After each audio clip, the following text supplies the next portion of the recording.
बिस्मिल्लाहिर्रहमानिर्रहीम। बात चल रही थी उर्दू फतावा के तारुफ़ के सिलसिले में। तो 10वें नंबर पर जो फतावा है वो है इमदादुल मुफ्तीन। ये हज़रत मुफ्ती आज़म पाकिस्तान हज़रत मौलाना मुफ्ती मोहम्मद शफ़ी साहब रहमतुल्लाह अलैह मुतवफ़ा 1396 हिजरी के फतावा हैं। हज़रत मुफ्ती शफ़ी साहब रहमतुल्लाह अलैह हज़रत मुफ्ती अज़ीज़ुर्रहमान उस्मानी साहब रहमतुल्लाह अलैह मुतवफ़ा 1347 हिजरी के खुसूसी शागिर्द और आपके तरबियत याफ्ता थे और हज़रत मुफ्ती साहब को आप पर नहायत फ़ख्र और एतमाद भी था। चुनाचे तदरीस ही के आगाज़ में हज़रत मुफ्ती अज़ीज़ुर्रहमान साहब रहमतुल्लाह अलैह ने बास फतावा की ज़िम्मेदारी आपकी लगाई और आप तदरीस के अरसे ही में फ़तवे से बाकायदा आप मुंसलिक हो गए और बाकायदा इस्तिफ़्ता का आगाज़ किया। जिस वक़्त हज़रत मुफ्ती अज़ीज़ुर्रहमान साहब रहमतुल्लाह अलैह मुतवफ़ा 1347 हिजरी ने जब 1344 हिजरी में दारुल उलूम देवबंद से उन्होंने इस्तीफ़ा दिया तो फिर चंद साल मौलाना रियाज़ुद्दीन साहब रहमतुल्लाह अलैह और दीगर उलमा ने इफ्ता की खिदमत की।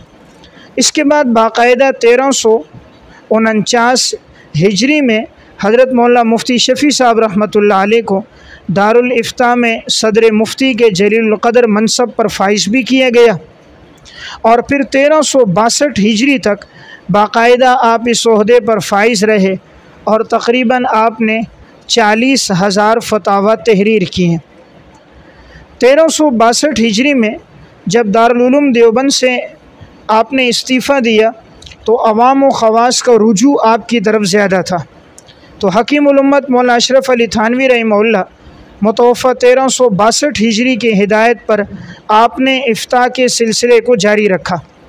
तो 1362 हिजरी से लेकर 1371 हिजरी तक ये तकरीबन 9 साल का अरसा बनता है। इसमें आपके फतावा महफूज नहीं हो सके, यानी दारुल उलूम देवबंद में आपने जो फतावा लिखे थे वो तो महफूज रहे, लेकिन 1362 से 1371 हिजरी तक जब आपने देवबंद से इस्तीफ़ा दे दिया था उस वक्त के फतावा आपके महफूज नहीं रह सके। और फिर 1371 हिजरी यानी 1952 ईस्वी में जब हिजरत करके पाकिस्तान आए थे तो फिर दारुल उलूम कराची के अंदर शोबा इफ्ता का बाकायदा आगाज़ किया और फिर उस वक्त से लेकर 1959 हिजरी तक जो फतावा लिखे गए उनकी नकल महफूज होती गई और आपने इस दौर में जो फतावा लिखे हैं उनकी तादाद 70,912 बनती है। इनके अलावा बहुत से फतावा के जवाबात ज़बानी भी देते थे और बहुत से मुक़द्दिमात के फ़ैसले मुख्तसर अंदाज़ में तहरीरी सूरत में उन्हें मुरतब करके भी देते। हज़रत मुफ्ती शफ़ी साहब रहमतुल्लाह अलैह के गोया फतावा का दो हिस्से हैं। एक फतावा का वो हिस्सा है जो आपने दारुल उलूम देवबंद में लिखे और आपके फतावा का एक हिस्सा वो है कि जब आप दारुल उलूम कराची आए तो आपने उन फतावा को लिखा। अब वो जो देवबंद में आपने फतावा लिखे थे वो इमदादुल मुफ्तीन के नाम से तब है। हज़रत मुफ्ती अज़ीज़ुर्रहमान साहब के फतावा अलग अज़ीज़ुल फतावा के नाम से और इनके फतावा तबा हुए इमदादुल मुफ्तीन के नाम से।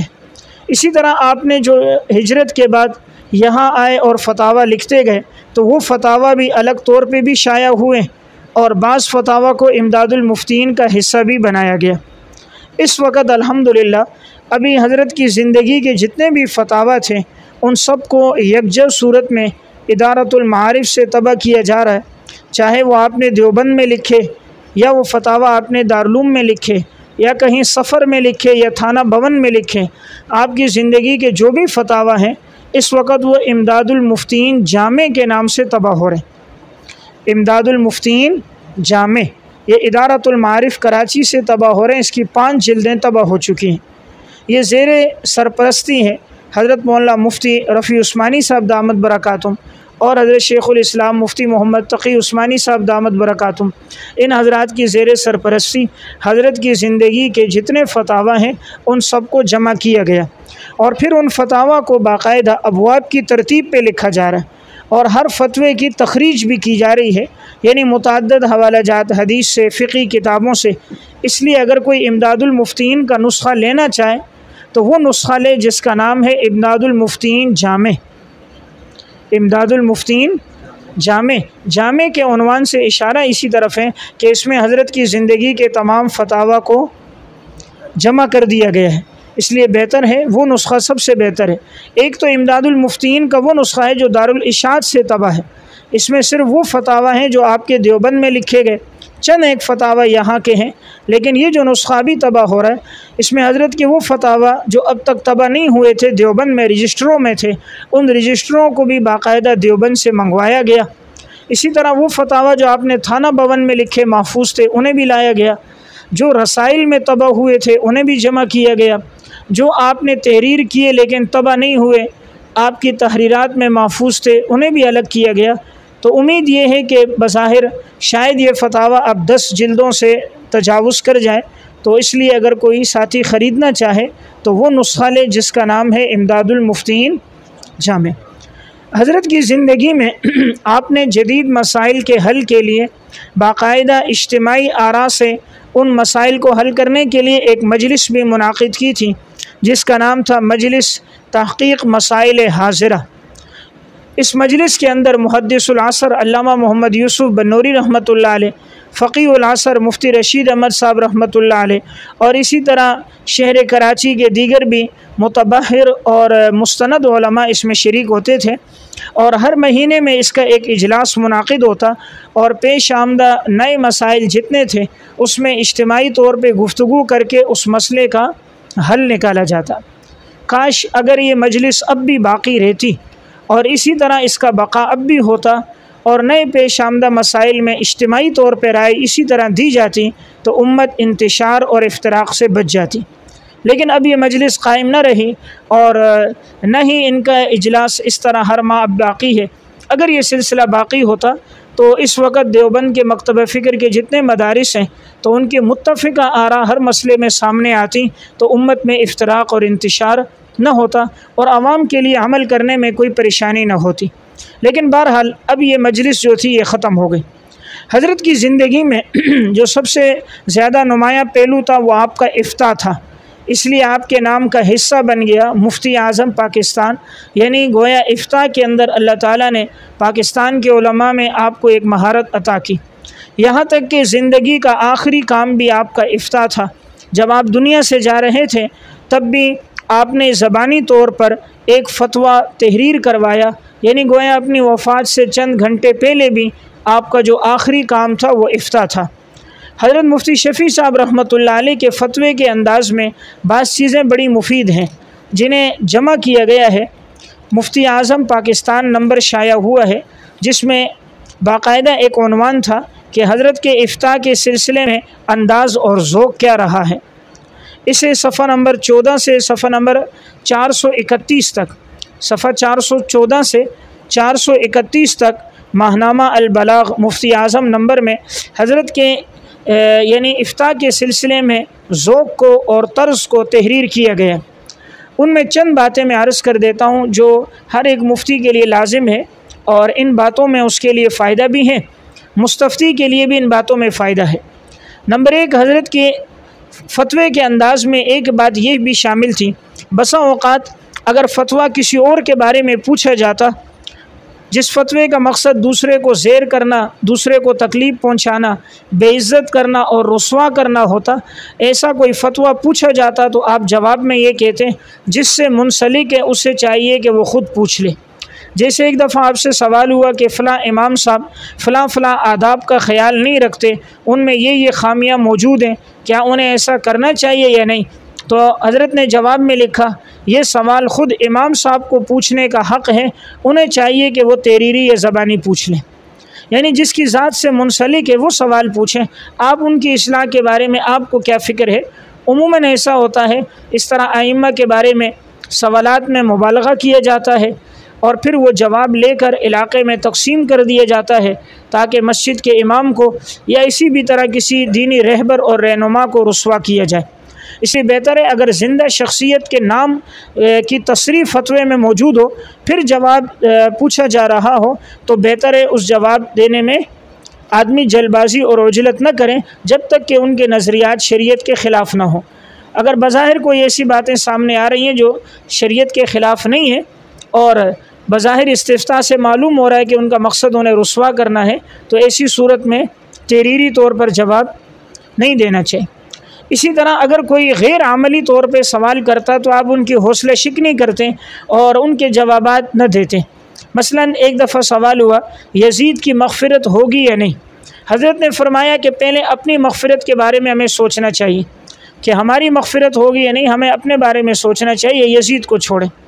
तो उमूमन आवाम गैर अमली सवालात जिनमें अमल नहीं करना पड़ता ये ज़्यादा पूछते हैं।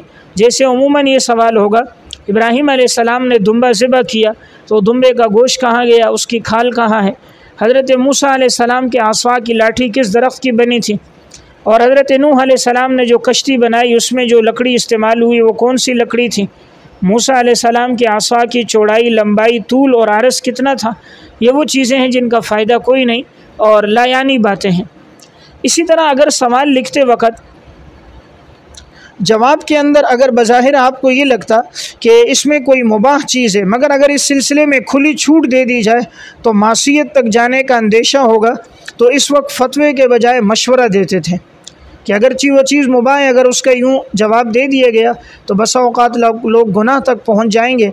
तो मशवरा दिया जाता है कि यह अमल मुनासिब नहीं है या इससे गुरेज करना चाहिए।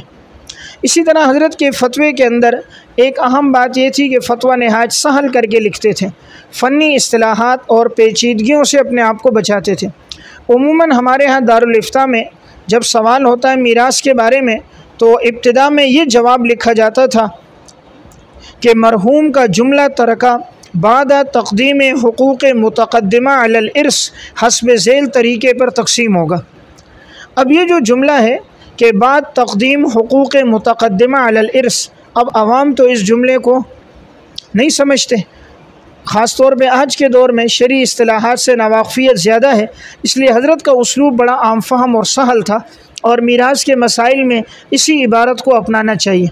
हज़रत का उसलूब ये था कि हज़रत यूँ फरमाते थे कि सूरत मसूला में मरहूम ने जो कुछ नक़दी ज़ेवर जायदाद या छोटा बड़ा सामान छोड़ा है, इस सिलसिले में पहले मरहूम की तजहीज़ व तकफ़ीन के मुतवस्सित अखराजात निकाले जाएँ, फिर अगर मरहूम के ज़िम्मे क़र्ज़ हो तो अदा किया जाए, और बीवी का महर अगर अभी अदा नहीं हुआ तो वो भी क़र्ज़ में शामिल है, इसको अदा किया जाए।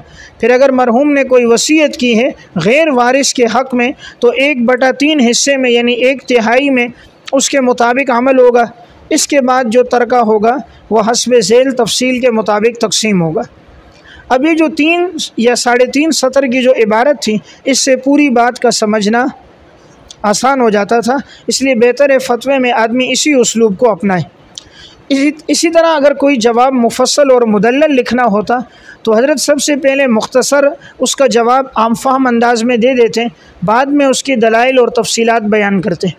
इसकी वजह यह है कि अवामुन्नास को सिर्फ़ जवाब चाहिए होता है। अब अगर वो दलाइल पढ़ना शुरू कर दें, तफसीलात में जाएं और उन्हें जवाब का ही पता न चले, पूरी तहरीर पढ़ लें।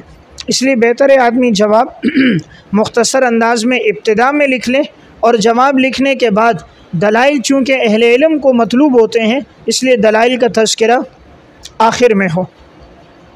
इसी तरह अगर सवाल में चंद चीज़ें पूछी जाती हैं लेकिन उन्हें अलग अलग नहीं किया गया, एक सवाल में मुतअद्दिद सवालात अगर किए जाते तो आप हर सवाल को अलग अलग करके हर एक का जवाब अलग अलग देते।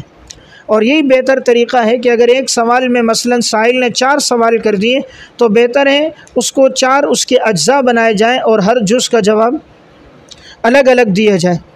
इसी तरह अगर किसी मसले में आप देखते कोई नया मसला सामने आया तो उसमें कभी अपनी ज़ाती राय नहीं देते, तफर्रुद इख्तियार नहीं करते, अकाबिर की तरफ रुजू करते, उनकी जो राय होती उसे सामने रख कर उसके मुताबिक फ़तवा देते।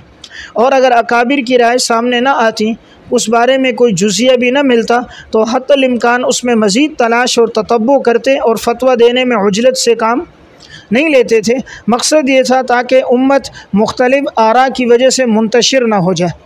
अगर आज भी इस सिलसिले पर अमल किया जाए कि अगर किसी बारे में कोई राय फ़िक़ी जुज़ियात में न मिले, अकाबिर से न मिले, तो उसमें उजलत न की जाए, शख्सी आरा न दी जाए, बल्कि इदारे की मुत्तफ़िक़ा राय सामने आए, इज्तिमाई तौर पर राय सामने आए, तो उम्मत में इंतशार और इफ्तराक़ नहीं होगा। तो बहरहाल ये हज़रत के फ़तवा नवीसी में इस तरह के अंदाज़ और उसलूब थे जिसमें बाद में आने वालों के लिए गोया ये एक मशाल राह है। तो इमदादुल मुफ्तीन जो हज़रत मुफ्ती शफ़ी साहब रहमतुल्लाह अलैह के फ़तावा हैं, ये वो हैं जो आपने 1349 हिजरी से लेकर 1362 हिजरी तक, गोया कि आपके ये 12 साल के फ़तावा का मजमुआ है जो आपने दारुल उलूम देवबंद में सदर मुफ्ती होने की हैसियत से आपने लिखे थे। आपके कलम से जारी होने वाले फ़तावा की तादाद तो तकरीबन 1.5 लाख बनती है। अज़ीज़ुल फ़तावा के मुक़दमे में ये बात है, लेकिन उसमें से एक हिस्सा इमदादुल मुफ्तीन के नाम से शाया। इसका नाम इमदाद क्यों है? वजह वही जो मैंने पहले भी अर्ज़ की थी कि हकीमुल उम्मत मौला अशरफ अली थानवी रहमहुल्लाह ने अपने फ़तावा का नाम रखा था इमदादुल फ़तावा, और अल्लामा ज़फ़र अहमद उस्मानी रहमहुल्लाह के फ़तावा का नाम इमदादुल अहकाम। तो हज़रत ने अपने फ़तावा का नाम इमदादुल मुफ्तीन, और यहाँ निस्बत थी हज़रत हाजी इमदादुल्लाह मुहाजिर मक्की रहमतुल्लाह अलैह की तरफ। जब हज़रत देवबंद से हिजरत करके पाकिस्तान आए थे तो हज़रत मुफ्ती अज़ीज़ुर्रहमान साहब रहमतुल्लाह अलैह और अपने फ़तावा को अलग अलग शाया किया था। उनके फ़तावा को अज़ीज़ुल फ़तावा के नाम से और अपने फ़तावा को इमदादुल मुफ्तीन के नाम से। तो ये गोया कि ये एक अज़ीम ज़ख़ीरा 2 जिल्दों में दारुल इशाद कराची से तबाह हुआ था, जिसमें एक जिल्द अज़ीज़ुल फ़तावा के नाम से थी और दूसरी जिल्द इमदादुल मुफ्तीन के नाम से थी। और इस फ़तावे को फ़तावा दारुल उलूम देवबंद भी कहते हैं। वो इसलिए कहते हैं कि ये देवबंद के ज़माने में लिखे गए, इस वजह से देवबंद की तरफ निस्बत करके इसे भी फ़तावा दारुल उलूम देवबंद कहा जाता है। नंबर 11, फ़तावा शेखुल इस्लाम। यह हज़रत शेखुल इस्लाम हज़रत मौलाना हुसैन अहमद मदनी साहब रहमतुल्लाह अलैह मुतवफ़ा 1377 हिजरी के फ़तावा का मजमुआ है। हज़रत से मुख्तलिफ़ अवक़ात में, मुख्तलिफ़ अज़मिना में, मुख्तलिफ़ जगहों में जो सवालात किए गए, तो आपने उन इस्तिफ़्ताहात के मुख्तसर जवाब दिए हैं। तो ये पहले तबा नहीं थे, और अब ये फ़तवे का ये मुख्तसर मजमुआ हज़रत मौलाना मुफ्ती मोहम्मद सलमान मंसूर पूरी साहब रहमतुल्लाह अलैह ने मुरतब किया है, और ये फ़तावा मुख्तसर होने के बावजूद नहायत अहमियत के हामिल हैं। हज़रत के मकतूबात भी मुताले में रखने चाहिए, उसमें भी सवालात के जवाबात भी हैं, हज़रत की तहरीरात भी हैं, और फ़ितनों का तज़किरा और फ़ितनों की तरदीद भी है। मकतूबात शेखुल इस्लाम, हज़रत मदनी साहब रहमतुल्लाह अलैह के मकतूबात शेखुल इस्लाम बड़े मुफीद मकतूबात हैं।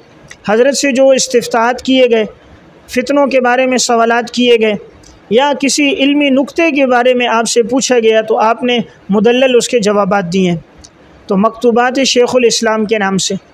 इसी तरह हज़रत की एक तसनीफ़ है नक्श हयात, यह हज़रत मदनी साहब रहमतुल्लाह अलैह की खुदनोश सवाने हैं, जिसमें आपने अपनी ज़िंदगी के हालात भी लिखे, अपने उस्ताद और शेख हज़रत शेखुल हिंद रहमतुल्लाह अलैह के हालात, और माल्टा की जेल के हालात, और आपकी ज़िंदगी में आने वाली आजमाइशें, तकलीफ़ें, उन सब का तज़किरा है। तो नक्श हयात के नाम से ये किताब भी तबा है। हज़रत मदनी साहब रहमतुल्लाह अलैह के हालात अगर पढ़ने हो, अल जमीयत दिल्ली से शेखुल इस्लाम नंबर छपा है। दिल्ली से जो अल जमीयत वहाँ रिसाला छपता है, तो उस रिसाले में उन्होंने शेखुल इस्लाम नंबर के नाम से हज़रत की मुफस्सल सवाने को शाया किया है। इसी तरह अगर मारिफ़ मदनी एक किताब है हज़रत मौलाना मुफ्ती अब्दुश्शुकूर तिरमिज़ी साहब रहमतुल्लाह अलैह की, मारिफ़ मदनी, इसमें इन्होंने ये किया है कि हज़रत के बड़े इल्मी इफ़ादात जमा किए हैं, ख़ास तौर पे दर्स के मुख्तलिफ़ अहादीस की आपने जो तशरीह की, और इसी तरह मुख्तलिफ़ सवालात के जवाबात दिए, मुख्तलिफ़ मसाइल पर जो आपने गुफ्तगू की हैं। उम्मन ज़रूरत थी कि इस तरह हज़रत की तहरीरात, हज़रत की तकरीरात जमा हों, तो इस किताब में जमा है मारिफ़ मदनी के नाम से। और अगर हज़रत की ज़िंदगी के वाक़यात और करामात पढ़नी हो तो उर्दू की एक किताब है शेखुल इस्लाम मौला हुसैन अहमद मदनी रहमतुल्लाह अलैह वाक़यात और करामात की रोशनी में। शेखुल इस्लाम मौला हुसैन अहमद मदनी साहब रहमतुल्लाह अलैह वाक़यात और करामात की रोशनी में, इस किताब में हज़रत की ज़िंदगी के जुमला वाक़यात और हज़रत की करामात का तज़किरा इसमें मौजूद है। और हज़रत की इस्तिक़ामत के वाक़यात, इबादत, ज़ौक़, लिल्लाहियत और इखलास के वाक़यात इस किताब में यकजा हैं। तो मैं बात अर्ज़ कर रहा था, हज़रत शेख़ुल इस्लाम हज़रत मदनी साहब रहमतुल्लाह अलैह के ये फ़तावा का मजमुआ इस वक़्त शाया हो चुका है और इसका नाम है फ़तावा शेख़ुल इस्लाम। नंबर 12 निज़ामुल फ़तावा, यह हज़रत मौलाना मुफ्ती निज़ामुद्दीन आज़मी साहब रहमतुल्लाह अलैह के फ़तावा का मजमुआ है, जिसे उन्होंने दारुल उलूम देवबंद में मुफ्ती और सदर मुफ्ती होने की हैसियत से लिखे थे। आपके फ़तावा में अहवाल ज़माना के पेश शुदा मसाइल में तयसीर और सहूलत के पहलू का ख़ास लिहाज रखा गया। यानी उमूमन इनके फ़तावा में ये बात मिलती है कि जब भी कोई नया मसला आता था, इसमें ये आवाम के लिए तयसीर का पहलू, आसानी और सहूलत का पहलू सामने रखते थे। ये फ़तावा अभी तरतीब जदीद और हवालाजात, तालीक़ और तहक़ीक़ के साथ 3 जिल्दों में इस्लामिक फ़िक़्ह एकेडमी इंडिया से